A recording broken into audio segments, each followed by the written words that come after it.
안의 시사야에서 챙겨가세요. 하루를 마무리하는 시간 꺼내보는 당신의 지식 창고. KBS 일라디오 김성환의 시사야.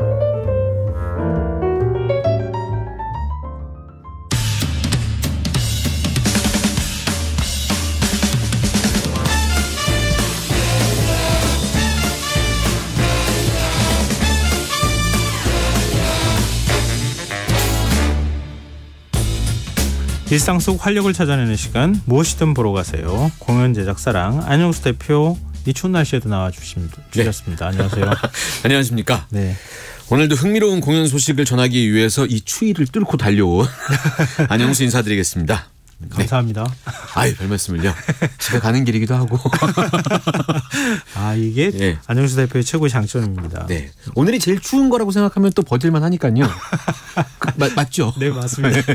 자, 오늘 어떤 공연 소개해 주실 건가요? 네, 오늘은 운명처럼 고른 작품을 갖고 왔습니다. 운명처럼요? 네, 제가 이제 주초에 아니면 지난주 말에 이제 어떤 작품 고를까 이렇게 좀 고르고 있었거든요. 네. 그런데 이번 주 초에, 이번 주 월요일에 내년 1월에 진행될 제8회 한국 뮤지컬 어워즈의 뭐 분야별로 후보들이 발표가 된 거예요. 네. 뭐 대상 후보도 있고 뭐 400석 이상 이하 배우들 후보, 신인상, 주연상, 조연상 막 이렇게 후보가 딱 발표가 된 거죠. 근데 제가 고르고 있던 작품들 중에서 하나가 제5회 때 대상을 수상한 작품이 하나 있었던 거예요. 아, 그래요? 네. 아, 그러면은 이번 주는 이거다. 네, 이렇게 딱 운명처럼 다가와서 오늘 소개해드릴 작품을 골랐고요. 이 작품은 창작 지원 사업을 시작으로 개발이 되어진 다음에 대상까지 수상을 한 작품이고 중소 대극장 등을 통틀어서 가장 좋은 작품한테 주어지는 대상을 받았거든요. 이런 좋은 작품을 하나 골라왔습니다. 바로 뮤지컬 마리 퀴리라는 작품을 갖고 왔습니다. 마리 퀴리. 네네네. 아시는 분들이 있으실 거예요. 큰 화제가 되기도 했었던 작품으로 알고 있는데요. 네, 맞습니다. 네. 일단 뭐 작품 얘기를 우리 하기 전에 네. 한국 뮤직 어워즈 네. 이걸 좀 얘기를 더 좀 해주세요. 네, 뭐 후보가 발표됐다고 말씀드렸으니까 한국 뮤지컬 어워즈 이제 내년이 제8회거든요. 네. 그 전부터 시상식은 굉장히 많았는데 있었다 없어졌다 있었다 없어졌다. 또 이 시간에 소개해 주신 적도 있잖아요. 네, 맞습니다. 네. 그래서 내년 1월 중순 1월 15일이에요. 월요일이고요. 네. 이번에도 이제 간단하게 한번 다루긴 할 텐데 그래도 말씀드렸으니까 아주 좀 짧게 말씀드리고 간다고 하면 네. 전체 대상이 하나 있고요. 이제 대상은 창작 뮤지컬한테만 주어지는 상이고요. 400석 이상 이하에서 작품상이 있는데 이거는 이제 창작 라이선스 상관없이 드리는 상이고, 네. 요 이제 대상 후보에는 22년 2개월, 그다음에 뮤지컬 시스터즈, 비밀의 화원, 더 데빌, 순신 이런 5가지 작품이 올랐거든요. 네. 그리고 이제 400석 이상 작품은 멤피스, 물랑루즈, 오페라의 유령, 식스, 이프덴 이런 작품이었고요. 예. 400석 이하는 라으에스트, 그다음에 비밀의 화원, 웨이스티드, 인사이드 윌리엄, 판 이런 작품이 올라왔습니다. 이 제가 말씀드렸던 작품들 중에 꽤 많은 작품들이 제가 시사회에서 네. 소개해드렸던 작품입니다. 맞아요. 그러니까 제가 이제 제목은 무엇이든 보러 가세요인데 사실은 무엇이든이 아니라 볼만한 공연 소개해드릴 테니까 그 공연 보러 가세요. 이게 이제 정확한 의미죠. 좀 줄여야 될 것 같은데 너무 긴데요. 아, 그래서 이제 무엇이든 볼무가? 요즘 뭐 신세대 MZ세대 쪽으로. 그래서 제가 이제 좋은 작품 소개해드리니까 좀 더 신뢰하시고 보시면 좋을 것 같다는 말씀을 좀 농담 삼아 드렸고요. 네. 이야기를 좀 이어가자면 이제 배우들 후보는 대단한 후보들이 있는데 남자 여자 주연상 후보들을 한 번에 말씀드리면 조승우, 그다음에 이제 시사에 거의 식구죠. 최재림 한번 나왔었으니까. 네. 네. 그리고 이제 박강현, 뭐 아이비, 유리아, 김준수, 이자람, 홍강호, 정선아 이런 배우들이 후보로 올랐거든요. 네. 그래서 이제 아마 어마어마한 각축전이 펼쳐지지 않을까 이런 예상을 하고 있습니다. 시상식 때 가시죠? 네, 저는 부르지 않아도 가긴 가거든요. 근데 이제 요즘에는 한 몇 년 동안은 레드카펫 여기 약간 바람잡이 같은 사회로 많이 갑니다. 아. 네. 이제 멋있게 인터뷰하는 거는 제가 잘 안 하려고 하고요. 예. 앞에서 이제 분위기 좀 재미있게 즐겁게 하는 이쪽으로 소정의 어떤 시상식 때 레드카펫 있는데 네. 이렇게 마이크 대면서 인터뷰하는 사람 있잖아요. 네. 그리고 막 재미있게 분위기 이끌어가는. 그것도 했었는데 그거는 다른 사람들한테 맡기고 개인적으로는 이제 레드카펫에 출발하기 직전에 배우들 긴장 풀어주는 역할을 저는 그게 더 재밌더라고요. 그러니까 뭐 굉장히 중요한 역할을 매년마다 하고 계시는 거죠. 이렇게 좀 그 배우들을 돋보이게 하는 자리에서 안면을 많이 터야 나중에 섭외할 때 도움이 되거든요. 그래서 그것도 그러네요. 네. 네. 자 그러면은 오늘 소개해 주실 마리 퀴리. 네. 이게 5회도 작품상을 그렇죠. 수상을 했댔잖아요. 그러니까 지금 8회인데. 내년이 8회니까 몇 년 얼마 지나지 않은 전이거든요. 5회 때 작품상이 아니라 대상을 수상한 겁니다. 아 대상이요? 네, 표현이 잘못됐는데 대상을 수상한 거고요. 이 작품이 이제 근데 대성상인데 또 대상 줄 수 있어요? 아니요. 이번에는 후보에 안 올랐고요. 현재 공연 중이라서 제가 소개를 해드리는 거고요. 네. 이 작품이 그냥 어느 날 뚝딱 만들어진 굉장한 작품이 만들어졌어 이게 아니라 창작 뮤지컬의 올바른 성장 사례라고 얘기할 수 있는 작품이어서 오늘 갖고 왔습니다. 올바른 성장 사례는 어떤 거예요? 예, 성장이라는 표현이 맞는지 제가 느끼기엔 그렇거든요. 그러니까 제가 소개해드렸던 시사회에서 소개해드렸던 창작 뮤지컬들이 이런 작품들이 굉장히 많았어요. 창작 지원 사업 중에 창작산실이라고 있는데 거기서 선정되어져서 그 트라이아웃 공연을 했던 공연들이 많거든요. 이 작품도 역시 그렇습니다. 그래서 2018년 겨울에 트라이아웃 공연을 창작산실 지원 사업에 선정돼서 올렸어요. 그리고 나서 이제 사람들한테 이런저런 평가를 받고 수정되어야 될 부분, 보완되어야 될 부분을 다 이제 받아들인 거죠. 그리고 1년이 넘는 시간 동안 수정 보완 작업을 했습니다. 일종의 테스트 기간을 거치는 거잖아요. 그렇죠. 예. 그래서 2020년에 300석짜리 규모의 공연장에서 정식 초연을 올렸어요. 근데 이때 사람들이 와 이렇게 잘 고쳤다고 이런 얘기를 들었어요. 저도 트라이아웃 공연도 봤고 정식 초연도 봤는데 정말 아쉬웠던 부분이 싹 다 고쳐진 것 같은 좀 큰 감동을 받았던 작품이거든요. 근데 이제 여기까지는 그럴 수 있다고 생각합니다. 이러려고 만든 거니까. 근데 이제 이 작품이 대단한 성장 사례라고 제가 말씀드리는 건 300석 규모에서 정식 초연을 올린 다음에 4개월 정도밖에 지나지 않은 상황에서 700석 규모의 공연으로 규모까지 확장을 해버려요. 관객들이 알아보고 막 왔네요. 네, 공연 관객분들도 많이 찾아주시고 배우들도 많이 관심 가지고 이렇게 작품이 이제 성장이 된 거죠. 그러면서 기어코는 2021년도 1월에 제5회 한국 뮤지컬 어워즈에서 대상까지 이제 수상을 하게 되는 거죠. 네, 그렇게 만들어졌던 공연이 이번에 이제 지난 10월에 부산에서 공연이 만들어지고 서울에서 현재 공연 중인 거죠. 그래서 약간 무슨 살아있는 생명체가 막 성장하듯이 성장해 가는 게 눈에 보이는. 성장이라는 표현을 쓰신 거구나. 예, 그렇습니다. 해외에서도 반응이 되게 좋았죠. 네, 진짜 이제 숨겨져 있는 성장의 좋은 예는 해외 공연 사업에 있는 거죠. 이게 2022년에 작년에 영국 웨스트엔드에 있는 공연장에서 현지에 있는 영국 스태프랑 영국 배우들이랑 함께 참여한 쇼케이스 형태로 공연을 올려요. 이 마리 퀴리라는 작품을 우리나라에서 만든 작품을. 그래서 이제 거기 있는 관계자들한테 큰 호응을 받았고 일본에는 또 라이선스 수출을 해요. 그래서 일본에 있는 배우 스태프들이 이제 만드는 거죠. 그래서 거기서 마리 퀴리 역할로 맡았던 배우가 그 해에 상반기 베스트 배우 5위 안에 뽑혔나? 뭐 이랬을 겁니다. 그래서 그 두 군데서 공연했었거든요. 그때도 큰 성과가 있었고요. 그래서 만들어진 지 얼마 되지 않았던 공연인데 외국에서까지 대단한 성과를 만들어내고 있는 살아서 성장해 가고 있는 뮤지컬이다. 해외까지. 근데 이게 장점이 있어요. 보니까 외국인들이 잘 모르는 사람을 배경으로 해서 뭔가 스토리를 만들었다 그러면은 이게 뭐지? 이렇게 뮤지컬 안영수? 관심 없죠. 사회자? 그런 건데 마리 퀴리는 그냥 퀴리를 아는 거잖아요. 그렇죠. 과학적 모르는 사람이 없잖아요. 네, 전 맞습니다. 세계에서. 그게 굉장히 장점이었던 것 같아요. 마리 퀴리라는 인물 자체가 이제 뭐 많이 아시겠지만 그 물리학, 화학 이 두 분야에서 노벨상을 2번이나 받았던 최초의 여성 과학자이고 이제 폴란드 출신으로 알려져 있는데 해외에서 초청했었던 공연 중에 대단한 거는 폴란드에서 이 공연을 초청을 한 거죠. 그래서 행사를 가졌는데 2021년도에 폴란드에 있는 공연장에서 공연을 한 게 아니라 우리나라에서 했던 공연 실황을 거기서 보여준 거예요. 그런 상연회를 가졌었고요.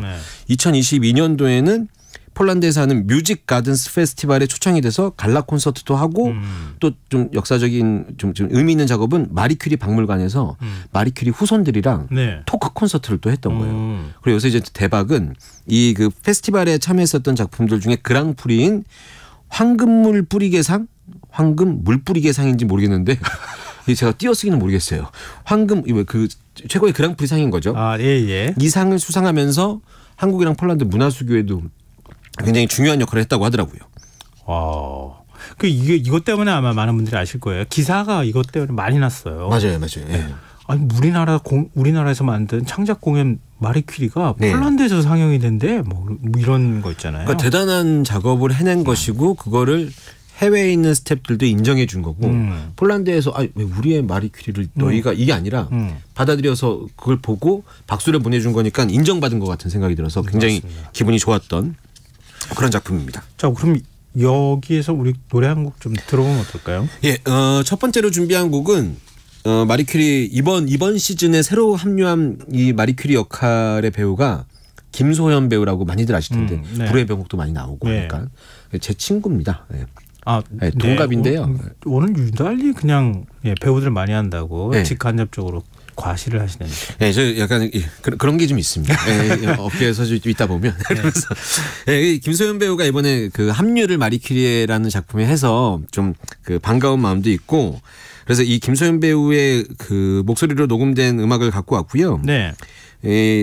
어떤 곡이냐면 라디움을 발견한 마리 퀴리가 부르는 넘버인데 두드려라는 넘버거든요. 네. 근데 이게 마리 퀴리가 그 라디움 발견하고 위대한 업적을 많이 남겼지만 한 번의 실험이 딱 성공한 게 아니라 4년 정도의 그 어마어마한 실패를 경험했다고 하더라고요. 그런 어떤 그 고생했었던 그런 그 숭고한 노력들이 담겨져 있는 노래라고 하고요. 그 하나 말씀드려야 되는 게 이게 뭐 녹음실에서 이 넘버를 홍보하기 위해서 녹음한 게 아니라 네. 그냥 라이브 버전으로 녹음한 노래를 갖고 와서 예. 음질 상태나 이런 것들은 조금 다른 음악보다는 양호하지 않은데 이 부분 좀 참고해서 들어주셨으면 좋겠습니다. 네, 듣고 오겠습니다.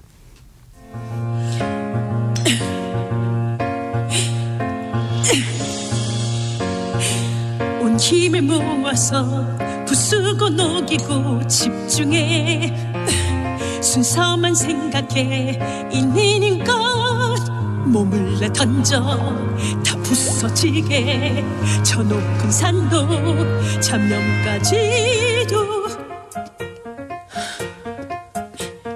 두드려 오른쪽 검지에 집중해 간단해 오로지 순서만 생각해 기구 열고 크로노미터를 짧게 3번 좋아 지금이야 놓치지 마 순간의 무게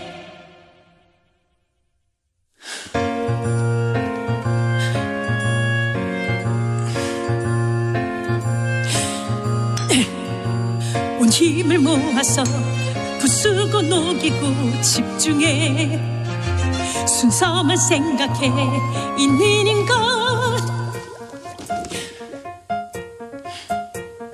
두드려 오른쪽 검지에 집중해 간단해 오로지 순서만 생각해 기구 열고 크로노미터를 짧게 3번 눈금 바라보고 숨을 깊게 참고 좋아 지금이야 놓치지 마 순간의 무게 프랑스 남자와의 결혼으로 신분 상승한 마담 퀴리.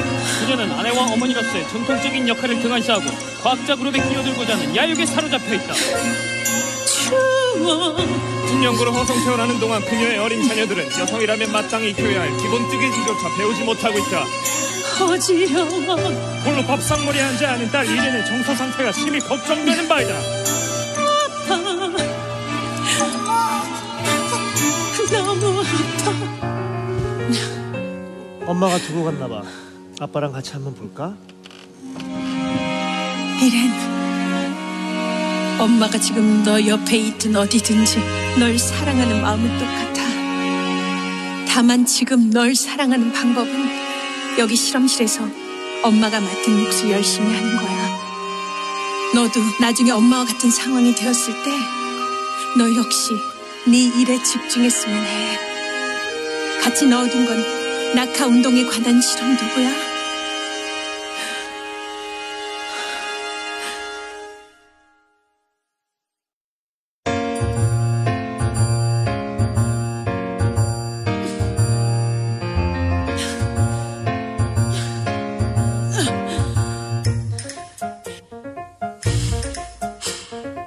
두려 오른쪽 검지에 집중해 간다네 오로지 순서만 생각해 얼마 남지 않았어 정말 보게 될 거야 느껴봐 느껴져 여기 있어 혹시 내가 과정 중에 실수한 건 없나 가슬부터 들렸던 건 아닐까 빛의 파동 원자의 진동 머리 비워 거리를 지켜 내가 찾아온 건 정말 있는 걸까 좋아 지금이야 절대 놓치지 마 순간의 무게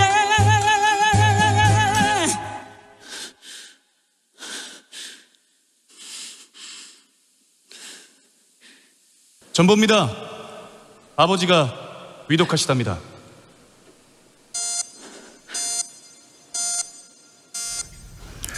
뮤지컬 마리퀴리 가운데 두드려라는 제목의 넘버 김수환 배우의 라이브 음원으로 들어봤습니다. 이 노래가 7분짜리예요. 네, 7분이 넘는 노래. 들려드리기는 조금 그럴 것 같고요. 네. 실황이기도 하고 그래서 저 중간에 좀 끊었습니다. 나중에 공연 실제로 가서 보시면 네. 잠깐 들으셔서 아시겠지만 이 뮤지컬 넘버라는 게 중간에 대사가 이제 드라마가 섞여 있으니까 이래서 이 왜 그 뮤지컬 배우들 오디션 프로그램도 있었는데 네. 그게 다른 맞아요. 오디션에 비해서 맞아요. 약간 흥행에 좀 아쉬웠던 결과가 이게 앞뒤 서사나 이런 드라마가 좀 있어야지 음악이 쫙 들리거든요. 이럴 때 좀 아쉬워요. 그러네요. 네, 공연을 다 보여드릴 수도 없고 마음이 갑갑합니다. 그냥 공짜표로 그냥 쫙 청취자분들한테 그게 문제예요. 네. 네. 자, 우리 얘기 저 이어가죠. 예. 네. 작품 소개를 조금 더 해주세요. 네, 뮤지컬 마리퀴리 어떤 내용인지 말씀을 좀 드려야 될 것 같은데요. 아시겠지만 마리퀴리 이제 일대기 와 라듐 때문에 벌어진 시간 사건이 있었거든요. 이게 네. 역사적으로 보면은 사실 시간이 다른 시대예요. 근데 이거를 같은 시대로 설정을 해서 만든 그러니까 그 팩션 뮤지컬이에요. 실제 있었던 사건 두 개를 그 같은 시대대로 설정을 해서 요거 좀 아시고 줄거리를 들어보셨으면 좋겠습니다. 네. 빠르게 간단하게 한번 말씀드려볼게요. 네. 방금 들으셨던 음악에도 잠깐 나왔는데 마리퀴리가 딸 이렌한테 메모를 남깁니다. 이제 이걸 본 이렌이라는 그 딸이 마리퀴리의 딸이 무엇이 우리 엄마 마리퀴리의 삶을 짓눌렸는지 이거 이제 알아보면서 이제 드라마가 시작되거든요. 그러니까 1891년 이제 그 시대는 여성들이 무언가를 하기가 너무 힘든 그렇죠. 시대라는 거죠. 예. 이때 이제 소르본 대학이라는 곳에 입학하기 위해서 프랑스로 이제 마리가 가고 있는 거죠. 근데 기차에서 안느라는 여성을 만나요. 둘은 한 번에 이제 그 폴란드 여성이자 이방인으로서의 삶에 대해서 공감을 형성하면서 둘이 이제 친구가 됩니다. 그리고 이제 각자 위치에서 열심히 살기 위해서 이제 그 각자의 삶을 살기 시작하는데 마리는 1898년에 이제 라듐을 발견하고 공로를 인정받아서 남편 피에로와 함께 노벨상을 수상하게 되고 수상하게 되는 거죠. 네. 마리는. 그리고 그때 만났던 친구 안느는 마리가 소개해준 라듐 시계 공장에 취직해서 꿈꾸던 삶을 살게 돼요. 근데 그렇게 이제 시간이 흘러서 각자의 삶을 살고 있었는데 마리 퀴리는 이제 결혼했으니까 마리 퀴리가 됐고 네. 라듐을 이용해서 임상 실험을 막 여러 가지 진행하면서 불치병 환자들을 살리기 위해서 힘을 쏟습니다.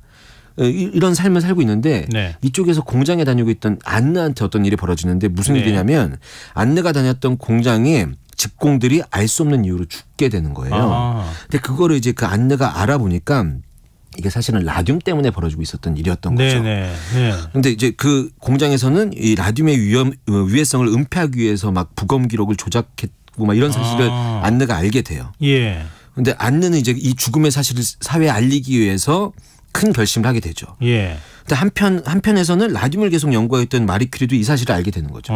과학자로서 어떤 선택을 해야 되는지 이런 굉장히 어려운 상황에 부닥치게 되는 거죠.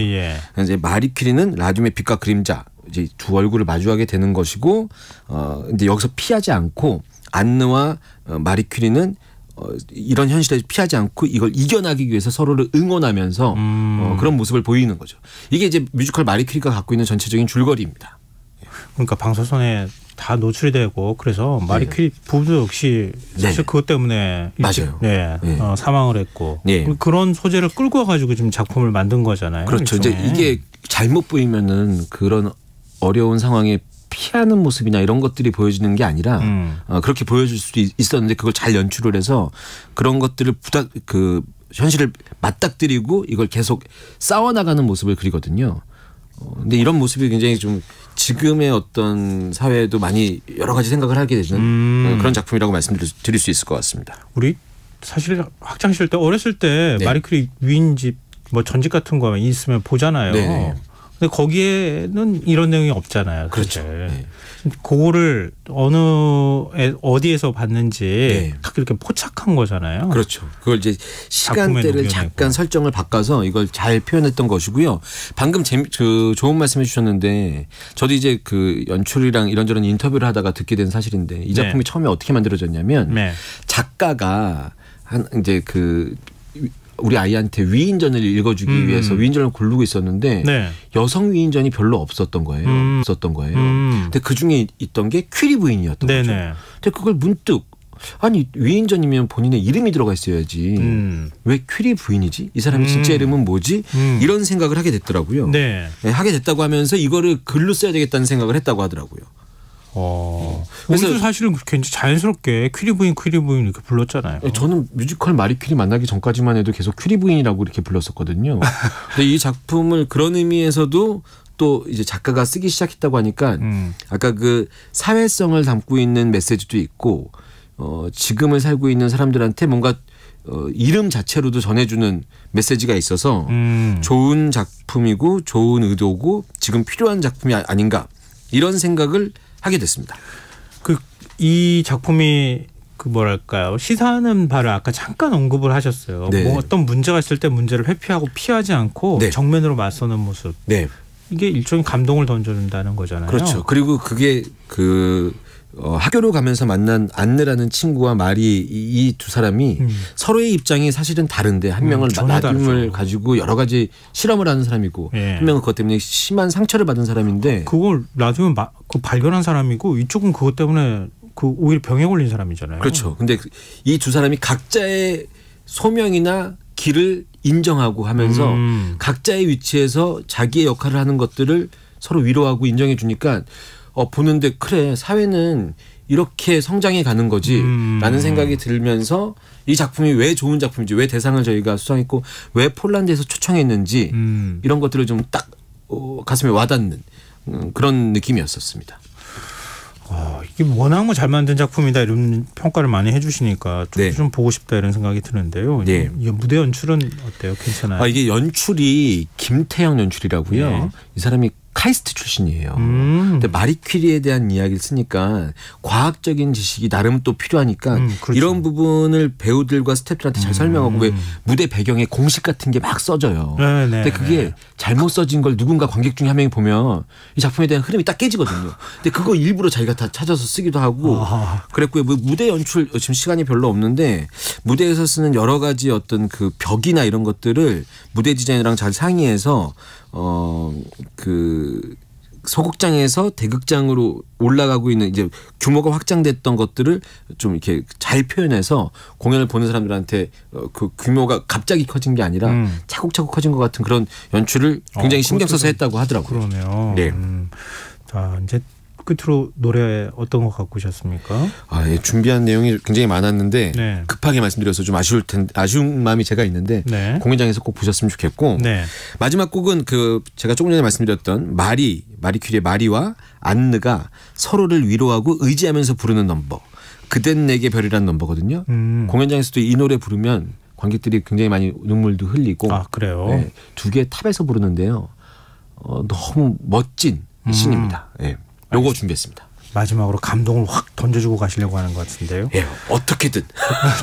무엇이든 보러 가세요. 지금까지랑 안영수 대표와 함께했습니다. 고맙습니다. 감사합니다. 김성환의 시사양 오늘 순서 여기서 마칩니다. 모바일 쿠폰 당첨자는 홈페이지 공지사항에서 확인하실 수 있습니다. 뮤지컬 마리 퀴리 가운데 그댄 내게 별이란 넘버 들려드리면서 저는 오늘 물러가겠습니다. 지금까지 시사평론가 김성환이었습니다. 고맙습니다. 수많은 별들 사이를 헤맬 때 내가 너의 옆에 있어줄게 밝고 푸른 그 별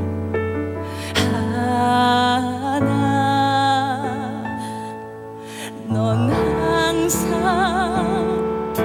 나였어. 너의 꿈들이 나를 설레게 했어. 난 항상 너였어. 내 손을 잡은 너를 따라 멀리 뛰어도 조금도 숨차지 않아.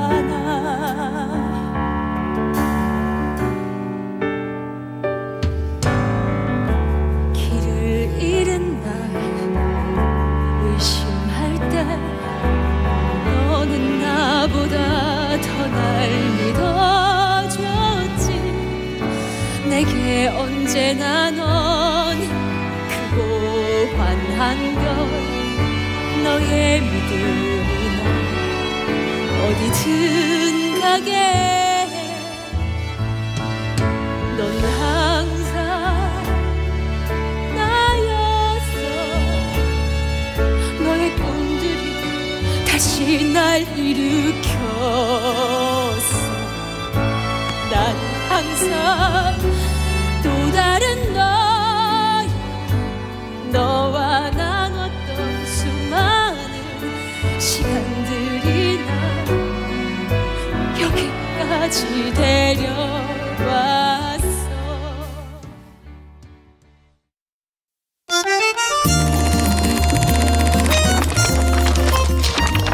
강유정의 영화관, 정여울의 도서관.